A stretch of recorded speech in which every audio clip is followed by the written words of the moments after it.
Welcome to our channel. Today we how to set up Clickworker tasks for consistent micro earnings. Quick tutorial step by step clearly. Begin by visiting the Clickworker website. Create a user account if you haven't already. Verify your email address to activate your account. Log into your Clickworker dashboard. Take a moment to review the available tasks.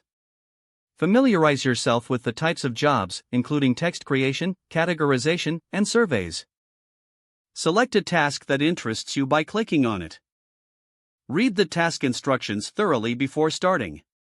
Ensure you meet any prerequisites or qualifications listed. Complete a short qualification task if required. Once qualified, set a goal for the number of tasks you want to complete. Manage your time effectively by setting a specific work schedule. Limit distractions to maintain focus while completing tasks. Keep an eye on the task completion bar to track your progress. Take breaks when needed to avoid burnout.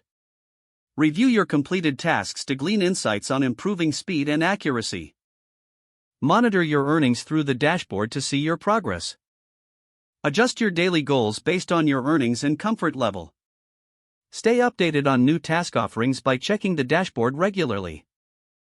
Engage with Clickworker's community or resources for tips to optimize your work. Consistently complete tasks to develop a reliable. If the page does not load, refresh the browser or try again in a private or incognito window.